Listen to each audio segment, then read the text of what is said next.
Hi, Betsy Rosenberg back for another exciting edition of Green TV. This one is particularly exciting. And yes, I know I say it all the time that I'm excited about my next guest, Mr. Climate Change, Bruce Melton. He's all about solutions, but not small ones. We're talking big ones. We're talking technology. We're talking sucking carbon out of the atmosphere. And he's been at it for quite a long time. He's very active in the Sierra Club. Professionally, Bruce is an engineer. He's an environmental researcher, writer, filmmaker. You wear so many hats, and I like that hat you're wearing today. Always with the big picture in view. Why does this matter to our viewers? So welcome to Green TV. It's great to have you on, Bruce. Thank you, Betsy. I'm very excited. This is cool. So what got you obsessed? I guess that if that can use that word. I know you are. I am too. I've been a weather nut since the 70s. I was chasing storms before the internet, before cell phones. And, it's just grown from there. I got involved with Sierra Club in 2010 because folks that recruited me said, dude, you got a responsibility. You know too much. In the early 90s, I've always been a follower of science. In the early 90s, the research on Greenland ice cores was coming out, showing abrupt changes very definitively. And that's really what got me interested. By 2005, we founded Climate Change Now, which is the oldest independent climate science education organization in the world, in 2005. And because nobody was talking about these abrupt changes, and the modeling, everything we see on TV, everything that comes out of the consensus, the Intergovernmental Panel on Climate Change, it's all about averages. And averages never killed anyone. It's about extremes. And so abrupt changes are extremes. We can't model abrupt changes hardly at all, but we're seeing them happening now. And in 2007, Al Gore stole my book. He did not. I had written 5 chapters of a full color book based on global warming psychology. You got to show pictures. And I had a publisher, but they wouldn't do color. And the global warming psychology said, you got to do color. So I was broke, spent all my time working on climate. I had to do some engineering. 3 months later, my wife came up, Bruce, look, Al Gore wrote your book, and Al Gore had written my book. So I picked up my cameras and started filming. Went to Greenland, started filming all over North America, and that's where we are today. And we've gotten back to filming since COVID this fall. We made 2 trips, and that's what I want to present. Wonderful. And we are going to look at your slides in just a moment. But first, we've just come out of COP26. What's your take on what happened and what didn't happen now that we're in the afterglow of Glasgow? Well, I was disappointed with Glasgow. It's a 1.5C program now globally with the consensus. They don't take into consideration tipping. It's basically we're trying to move our climate change culture forward from the last 30 years. And we've had some radical changes in the last several years with climate tipping now being active. And climate tipping is our Earth systems, like the Amazon has flipped from a carbon sink to a carbon source. It's emitting 1 gigaton of carbon every year. Permafrost has flipped from a sink to a source. It's collapsing, it's thawing like crazy, emitting 2.3 gigatons of carbon a year, of carbon dioxide. Permafrost, which stands for permanent. Permanent. Used to be. It's kind of like sequoias used to be permanent. 19% of sequoias burned in 2020 and 2021. All sequoias. It's just astonishing. So I was hoping to see more on a lower target, because the tipping is once tipping activates, it does not stop. We've heard irreversible tipping. It does not stop unless what the scientists say, you remove the perturbation. The perturbation is the warmed climate. If we cool our climate back down, tipping stops. The Gulf Stream, Antarctic ice sheet, Arctic sea ice, Greenland, I mentioned Amazon, the Canadian forest, high altitude, high latitude forest everywhere, beach disintegration that's already started. Once we remove the perturbation, the impacts of climate change will stop, or they'll go back to where they were back in our old climate. And that's what I was hoping to see from Glasgow. We didn't get that. we got more of the same. We got recommitments, which are good. We need to do everything we know how to do, which includes emissions elimination, decarbonation as much as we can. There's sectors that are hard to decarbonize. We've got to use carbon dioxide removal to do that. Natural systems are limited, and I'll talk about that more when we get to the field report on the Rockies and the Beetle Kill.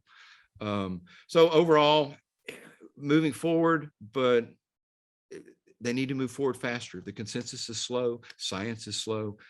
Tipping is fast, and it's just happened. It's just really gotten started in the last several years. Yeah, the glaciers used to melt slowly. Not so much used to be an expression. As the glaciers melt, the glaciers are melting quickly, and there's so many impacts. We don't even have to go into them because anyone watching this knows about the most obvious ones. You're going to show us what's happening to trees that I don't think most people are aware of. So go ahead, give us your quick dummies guide version of your slideshow for those of us who don't know all the technical talk, but want to learn more. Okay, we got back to filming. Climate Change Across America is our latest film project. This is 5 years before COVID started. So we're in 7 years, 7th year now. We've got over 50,000 miles. We've got one film that was nominated for award at Austin, Indy, which was a 16,000 mile trip from Padre Island to the North Slope of Alaska. It was 45 days. We made 43 different camps. Incredible. We camp because impacts are in hard to get to places like this image on your screen, which is the flats behind Padre Island, just a few inches above sea level. They're mostly gone now. That looks like the moon. We go to some neat places.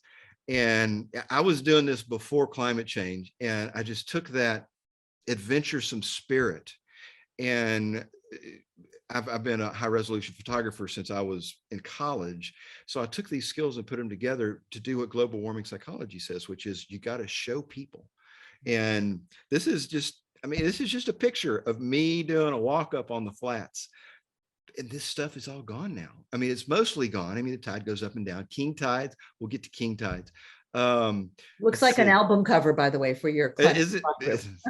It's I think actually it is one of our album covers. We'll get to that too, I hope. The band, it's global warming psychology, showing pictures and singing about it.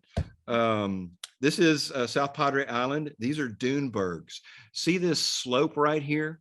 That is where the king tide, which is twice a year, the sun and the moon both align. Normally it's just the moon pulling the water around in tides. The sun and the moon both align to create bigger than normal and smaller than normal low tides. And so we get these tides that are 15 to 20% higher than normal. And because our sea level is rising so much, now the king tides are eroding into the dunes. And this is the dunes being eroded on South Padre. This is a dune berg. See here, see this slope right here? That's where a dune berg has been eroded. The surf erodes out the bottom of the dune, and then this big chunk of sand collapses or slides down into the surf. See how it's slid down? Oh. This is a dune berg, and you can see all the erosion going on here. Never heard that word. Dune buggies I've heard of, dune bergs not so much. Dune bergs. And I'm Rosenberg, so go ahead. I may have made dune berg up. But it's still a beautiful place. And one of the things we try to do is just, even though these things are catastrophic, they're still natural, they're still beautiful. They happen every time our climate changes abruptly, which, last time it did that was 10,000 years ago. We can't survive abrupt climate change. We've got to restore our climate. More warming, these collapses continue. Tipping continues with current warming. You have to remove the perturbation. I already explained the perturbation. Okay, this is what the beach used to look like. This is me when I had hair. Oh, look at you. Cute. And look at the beach back here. Look how big this beach is. This was the high tide line. Gorgeous. This Padre Island National Seashore. We would drive down as far as we could go before we got to the really bad deep sand. I just had a 2-wheel drive. See my big tires here? The old 71 Chevy. And we would turn up off the hard sand. The sand that's beneath the waves, beneath the high tide line is hard. You can drive on it with 2-wheel drive. We turn up into the soft sand. So if we got stuck, we didn't have far to dig out. And we would go, this is 7 miles past the 4-wheel drive only sign. We'd go down there, we'd spend a week and fish. And you can see there's nobody there. It's just these places we go are just phenomenal. wilderness, and this is where climate change is happening. On the beach, you don't, I mean, we almost all of us go to the beach at the high rises, at the tourist beaches. Those beaches, because they're high dollar areas, they're they add sand. They nourish the beaches. The tide erodes the sand away. The rising sea level takes the sand away. They add sand. They pump it from offshore with big dredges and recreate the beach. So this is the beach used to be a death march to get from the high tide line where it's nice and cool next to the water back up to the dunes. And now it's all gone. And here, this is a South Padre again. You can see there's places here, the dunes are just gone. This is, when was this? This is 2019, just recently, right before COVID. Got me a drone. You can see I'm down here, actually. That's the. I better get myself down there. We better check this out while it's still there. It's going to be there for a while, but it's going to start to disintegrate. This is how barrier island disintegrations work. You get a big storm come in and it washes over the dunes. It's normal, but the dunes normally build back. With the rate of sea level rise we have now across most of the barrier islands, which cover most of the Gulf and East Coast, we're beyond that disintegration threshold, and the islands are starting to disintegrate. Once we get these big storms in and it blows holes in the barrier islands, they don't regenerate. The dunes don't regenerate. The beach doesn't build back. It just keeps rising and eroding away. Another interesting thing here, this black sand. We have black sand on our beaches now in Texas. This is something that I've never seen. It took me a while to figure out what it was. Magnetite, just little particles of magnetite. They're iron, they're magnetic. They're a common component of sand.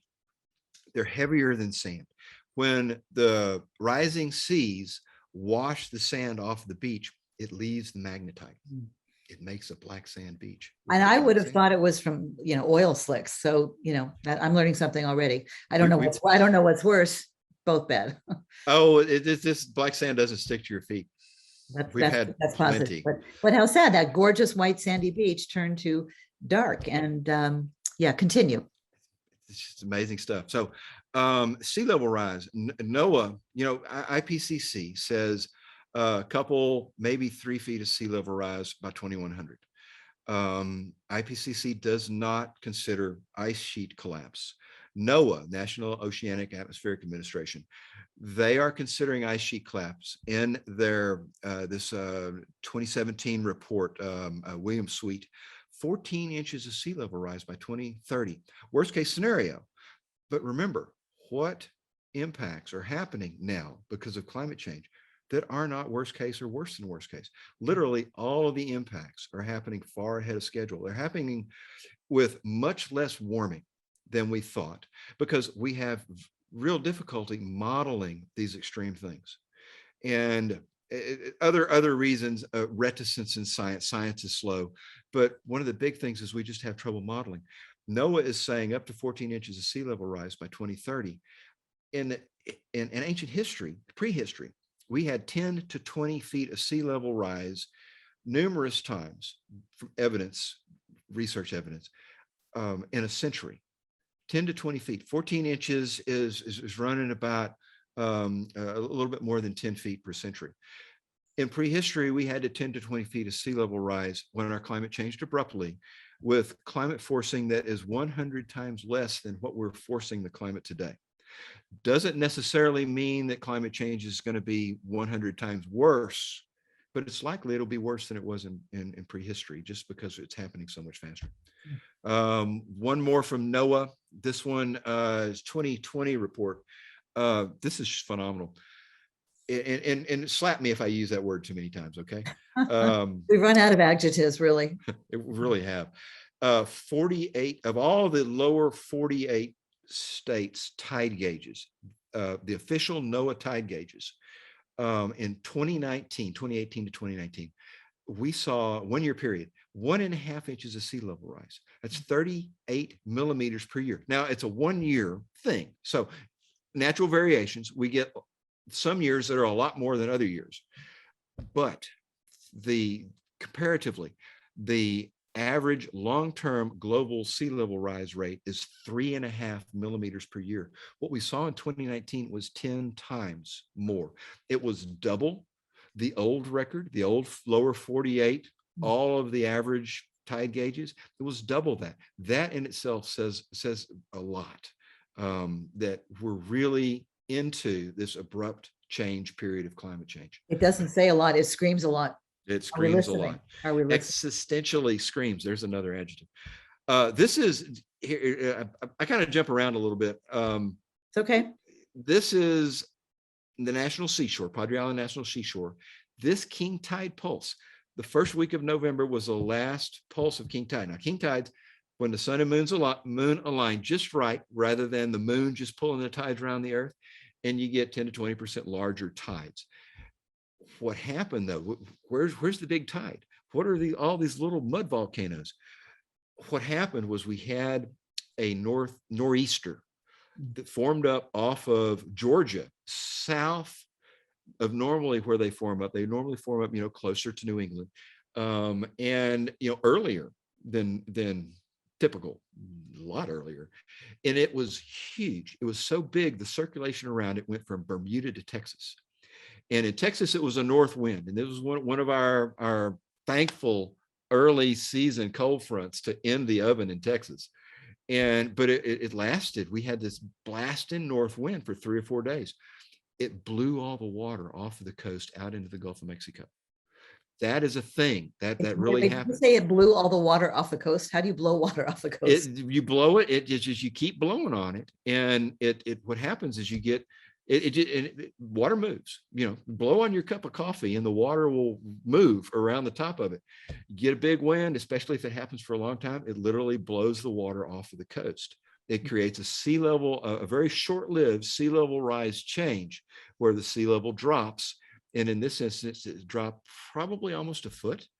And on top of the normal king tide that has the highest tides of the season and the lowest tide of the season, these little mud volcanoes are clams. That's what clams do when, I don't know, that's just what clams do. And you see these little mud volcanoes when the tide gets really low. I haven't seen them. This was the lowest tide I've seen on the coast. I've been down there and filmed a lot during king tide, when the tides are the lowest and the highest. Since the 2013, the first time that a king tide closed the beach, Padre Island National Seashore, on this beach, because the water was up into the dunes. So this king tide was a real anomaly. It was like, whoa, where's all the water? Oh, the big north wind, that nor'easter off of Georgia that stalled out, another harbinger of climate change. Weather systems stall, they don't move as fast. So anyway, this was king tide. I went down there expecting to get, the king tides are getting worse and worse and worse, expecting to, have to drive through the surf, get all the salt water everywhere, have a mechanic yell at me again. And it was just wonderful. The beach is always wonderful, but there was all this beach and all these crazy little mud volcanoes. So let's see, where am I? Oh, bonus points. Boca Chica Beach, Elon's Starbase.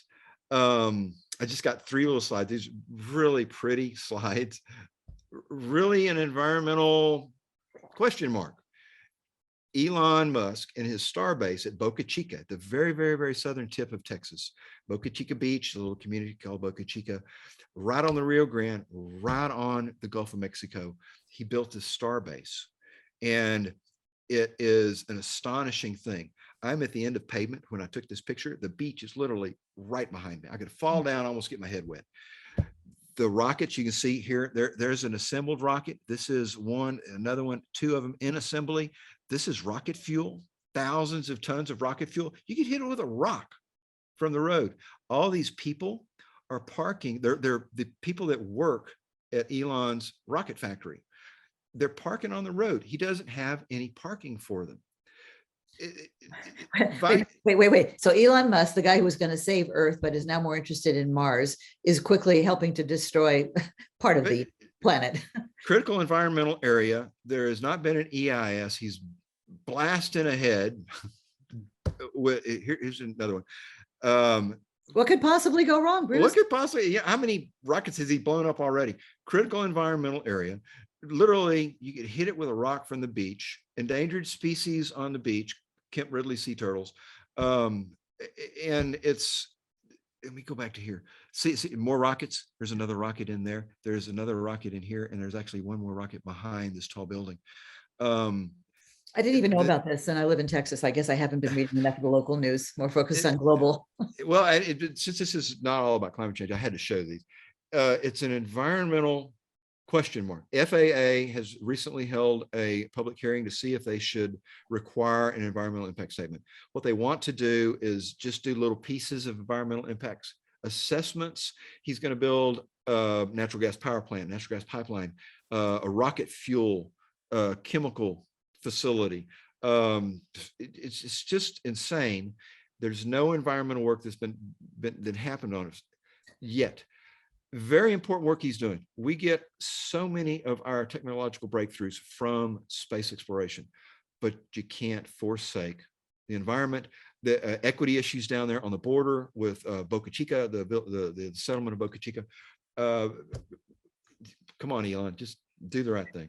You know, there's so much we need to talk about, but I want to ask you, because during the snowpocalypse, whatever, in February, famously in Texas, that was harrowing. There was a big sea turtle rescue. Hundreds, if not thousands, of sea turtles were pulled from the freezing water. Thousands. Did most of them die, or were they able? They're quite resilient. I believe we lost maybe 700 out of thousands. I don't remember how many thousands it was. I don't even know if it was the largest sea turtle stranding that we've had. I believe at one time we had 7,000. It's maybe it's sidetracked, but I just was so concerned about those little turtles. I'm sure a lot of people watching were too.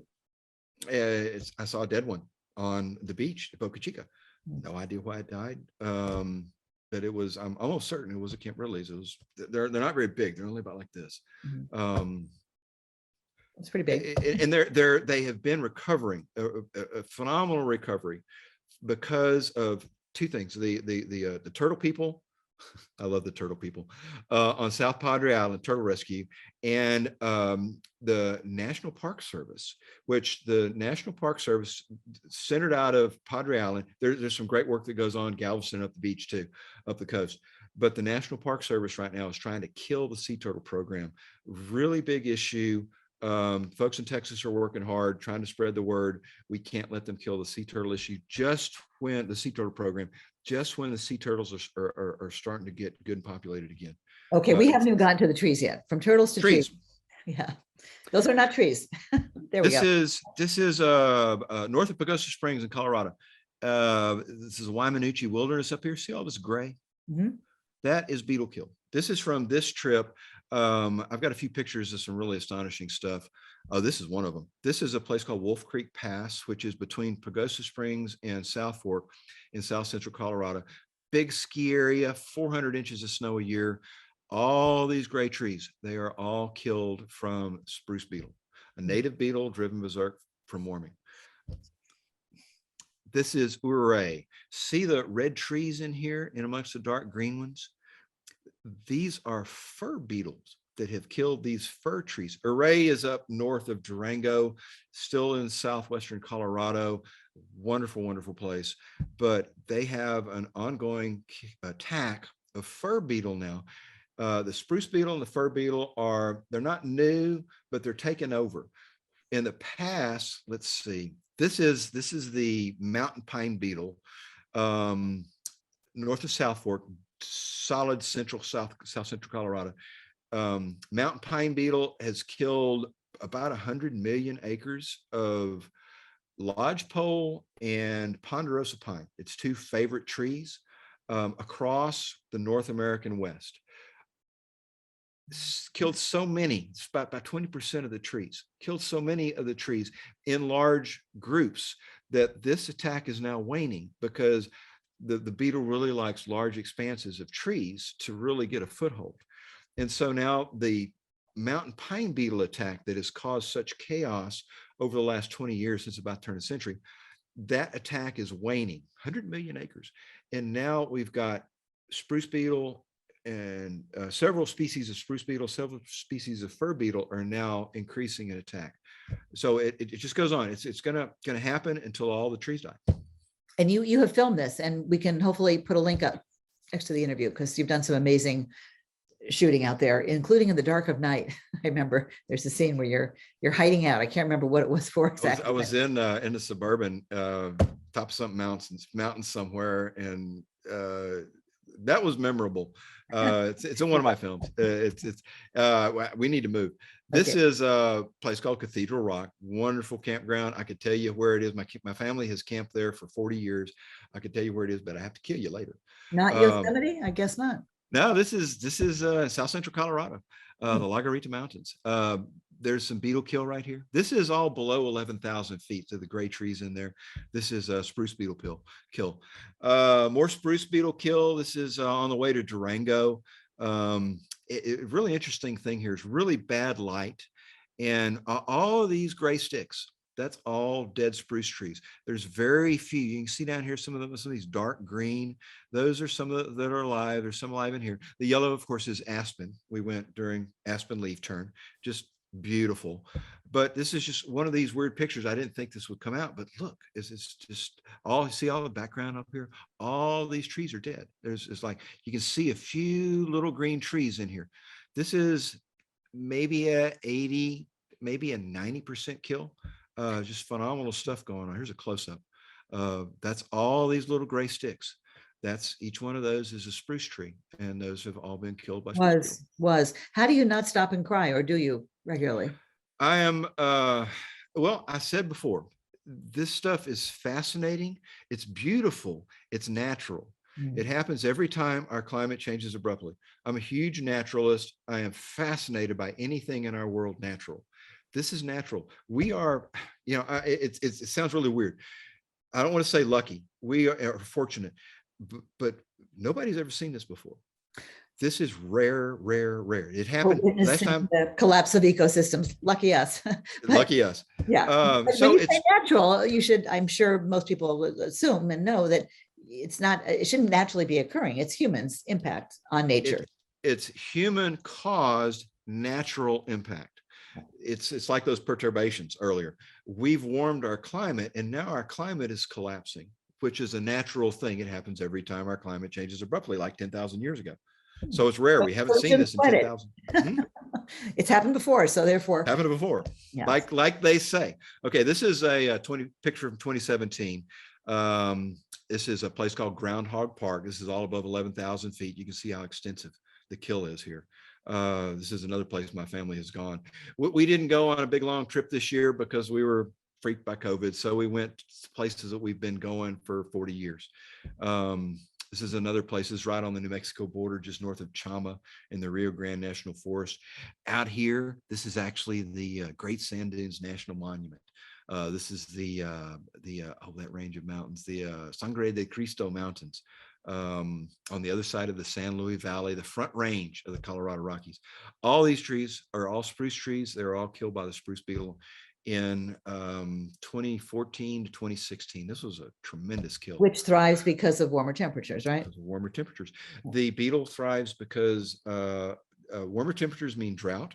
Whether or not we're having more or less rain, we can still have drought because evaporation, evapotranspiration, the water that comes off of plants, soil evaporation, water body evaporation, it's all greater the warmer it gets, and it happens non-linearly. Let me go back here. It happens non-linearly. A little bit of warming doesn't create a little bit more evaporation. It creates a lot more non-linearly. And so the trees see drought, even if we've got normal rainfall, even above normal rainfall. They don't produce as much sap. It's the sap that keeps the beetles from killing the trees. The beetles, they're bark beetles. They bore through the bark and they eat the cambium layer, the live layer that pushes water up, nutrients up, and water and nutrients down.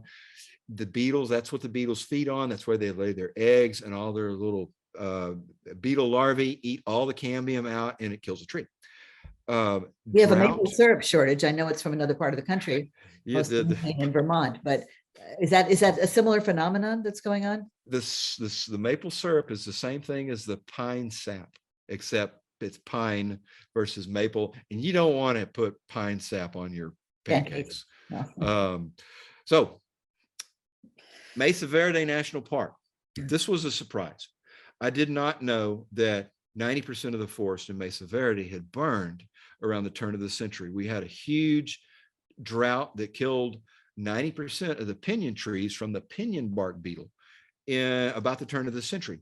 A big drought pulse, got real dry, pinyon trees, just like any other conifer, they couldn't withstand the onslaught of the beetles. It literally killed 90% of the pinyon trees in the Four Corners region. Okay, so we're getting the message that our trees are struggling, are not surviving. Us humans, we're going to have you on again because I know you have more slides and more examples. But I really want to make sure we have time to talk about carbon sequestration. Is it a thing? Is it going to save us? Where is the technology now? Why, are we in trouble? Because even if, well, unless we do everything perfectly, which we won't, our goals coming out of COP26 are still not sufficient.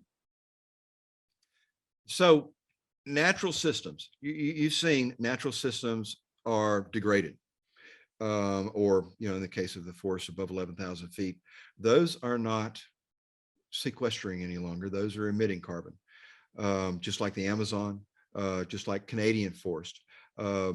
As go those subcontinental scale ecologies, likely go the rest of them across the world. We've got trouble, which means we've got trouble in most of our tropical forests. We've got trouble in most of our high altitude and high latitude forests. Right now, they're all emitting, and they're likely emitting, at least 3.5 gigatons of carbon dioxide or carbon dioxide equivalents a year. And these are long-term averages from the last 9 to 14 years, which means that in reality, we're probably emitting maybe even twice as much as that. All of transportation emits 7 gigatons per year.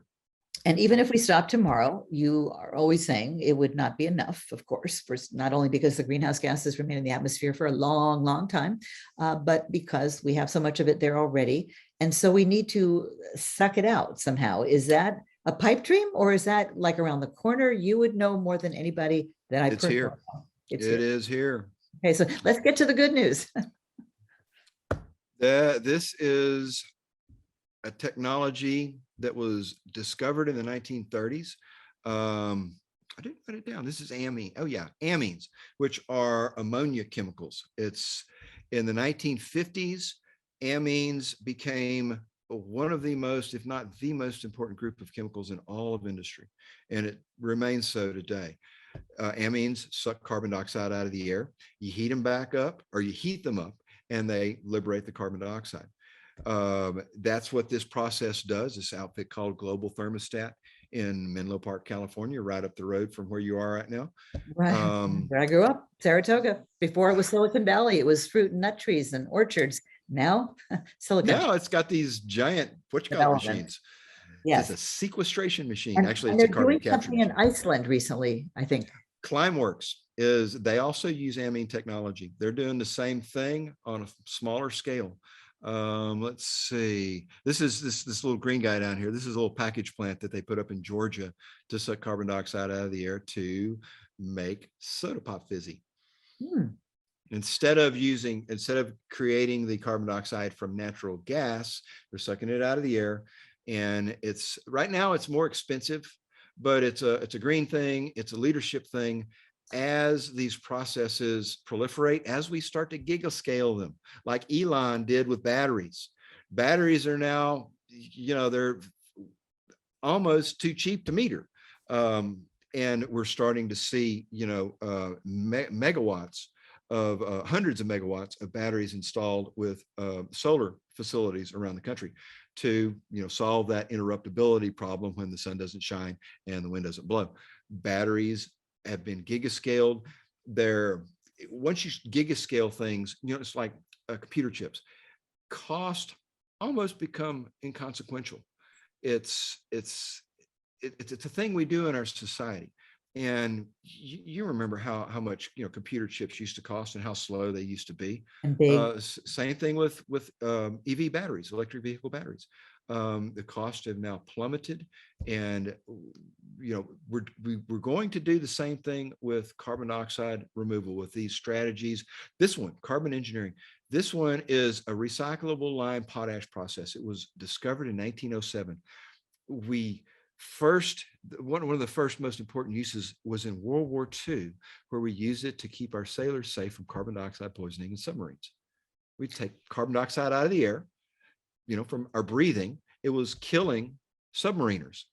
And they figured out that they could use this process, same process that carbon engineering is using, same process that is being installed in the Permian Basin to do enhanced oil recovery, where you pump carbon dioxide in the ground. Oil is soluble in carbon dioxide. You pump the carbon dioxide out and you take the oil out, put it back in the ground, get some more oil out. It's generally thought of to be a bad thing, but you can make it carbon negative. You can actually make carbon negative oil. Half of the carbon dioxide stays in the ground, and when you're pumping it out, pulling the oil out and recycling it back into the ground. Carbon sequestration, isn't that what you're talking about? That's carbon sequestration. It stores the around. it stores the carbon dioxide in the ground, and it actually stores it permanently. It doesn't store it at high pressure, because the carbon dioxide latches on to the little geologic structure where the oil came from. They're similar in shape, and it literally snatches onto that piece of geology and becomes part of the rock. So you put in the carbon dioxide, the oil is soluble and it soaks into the carbon dioxide. You pump it out, but you leave half of it in the ground, and that makes the carbon enhancement, or the enhanced oil recovery, that makes it about neutral. So the way that you make enhanced oil recovery carbon negative is you just leave carbon dioxide in the ground. It costs a little money to put the carbon dioxide in the ground, but it's the only way that we can move forward with decarbonizing our culture. And can this technology be scaled up enough? And that's what it's doing with enhanced oil recovery. They're building a 1 million ton per year facility in the Permian right now. We got to do 100,000 times more than that. Or is it just 10,000 tons? We got to do 1 trillion tons, maybe 2 trillion tons of removal from the atmosphere. It's doable. It's absolutely doable. I mean, we make 74 million cars in the world a year. We treat, this is the good one. We treat 116 gigatons of potable water and human sewage in the United States alone every year. 116 gigatons. That's, if we did 116 gigatons of carbon dioxide removal, we'd have to do that for 10 years, and we'd have over 1 trillion tons of carbon dioxide removed. That's about, that's the entry point in this game. If we remove 1 trillion tons, we're at 1 trillion tons over our evolution now. We've added an extra 1 trillion tons to the sky. What I like about you, Bruce, I know I'm interrupting you, but we only have a couple more minutes. I know. I'm almost done. Okay. Blue Planet aggregates, really close to where you are now. This is in Los Gatos. Right next to more Bay Area stuff. They are taking this stuff, instead of doing enhanced oil recovery, we're just catalyzing, we're just giga scaling with enhanced oil recovery. Leave some of the extra carbon dioxide in the ground. Don't make extra carbon dioxide when you burn all the oil. But this thing here, this is making aggregates out of captured CO2 on the West Coast in these huge urban areas where it's really expensive to haul rocks around. It's cheaper to make aggregates out of carbon dioxide than it is to haul rocks in from across the country. This is one of the things we're going to do to, utilize the carbon dioxide and to help scale these processes, because we can only utilize 10% of this trillion or 2 trillion tons we've got to take out of the atmosphere. We can only make so much soda pop. We can only make so much concrete out of these synthetic aggregates. Okay. So we've got to gigascale these processes so they get cheaper. Then the commons can afford to pay for it. And to people who say technology will save us, so I don't have to change what I drive, what I eat, what I do, how I live, what do you say? And what would you like to see our viewers do? Because we are going to have to wrap up and have you back, because I've already learned so much, and I'm sure our viewers have too. And you should be president of you should be climate change, tech czar, engineer. I mean, your knowledge is so engineers rule. So we have to do everything we know how to do already, just in case some of this stuff fails. We've got to do everything we know how to do. Emissions reductions alone, and we still warm past 1.5 up to 2C. We all die because tipping completes with existential scenarios, with untenable collapse, You human say that so civilization collapse calmly. scenarios. Yeah, we die. We all die. So, but really important is the sustainability issue with our lifestyles. It's, if we had have started just treating climate pollution like we treat all other pollution 30 years ago, we'd be done. We have been trying to create a sustainable society because most everything we do is related to fossil fuels. We've been trying to create global overall sustainability with climate change. We've got to separate these two, but at the same time, we cannot lose sight of the critical nature of a sustainable society. Fossil fuels are not sustainable. Many of our behaviors are not sustainable. We cannot continue with life as usual and expect our civilization to survive. Right now, we've got to deal with climate pollution and we've got to separate it from our other sustainability issues or we all die. We got to do this much faster. We've got to have, basically, we've got to have our atmosphere restored so that our oceans can cool to a temperature that is low enough to stabilize the ice sheets. Because sea level rise alone, with most of our world's wealth along our coast, sea level rise will cause irreversible economic collapse. So we've got to get this done fast. Well, and you got this done pretty quickly. Thank you. I wanted to keep it to 30-ish minutes. We're 40-ish minutes. So who's counting? I mean, I could go on, you could go on, and I hope our viewers are equally fascinated because it's not every day I get to interview, although I interview experts, someone who knows that, like, is this realistic? All these things we hear about vacuuming, sucking carbon out of the atmosphere. Is it possible? Very much so. Mature technologies, we just got to gigascale it. Okay, you heard it. We just got to gigascale it. Okay, thanks so much, Bruce. Melt on. Let's hope we don't melt on and melt away. And I don't know if those trees can come back, but that's very disturbing. We're going to stabilize and restore our Earth systems back to within their evolutionary boundaries. That's the only way that we can fix climate change. When that happens, our collapsing ecologies will self-restore. And that's a perfect place to end because we have a new partnership with EcoForce Global. They plant trees. We're going to be telling you more about that. So please check that out. Should be a link on our website any minute now. Also, we are doing this as a very devoted team of volunteers, greentv.com. We want to expand. We have very ambitious plans for expanding our programming, not just the quality and quantity, but the timing of it. We'd like to be 24/7. That depends on you. We need donations. We could use some grants, and we'll be looking for sponsors too very soon to bring you people like Bruce Melton, because why should all the wisdom that he possesses, and he's one of the smarter guys on climate that I've ever met, but there are other good ones out there too. Why should we not be tapping into your wisdom right about now as humanity hangs in the balance? So thank you for spending some of your precious time with us. I promise we'll have you back. And thanks to CF Weiss, our great tech producer, and to Jonathan Lake, who had the wisdom to buy greentv.com, the URL, quite a few years ago. And thanks to all our guests. And I will never run out of fascinating, passionate, knowledgeable people, not just on climate, although that is the mother of all our issues, but across the A to Z, across the green front. That was what my radio show was called, The Green Front. Thanks so much, Bruce. I want to let you get back to work. We need you. More coffee.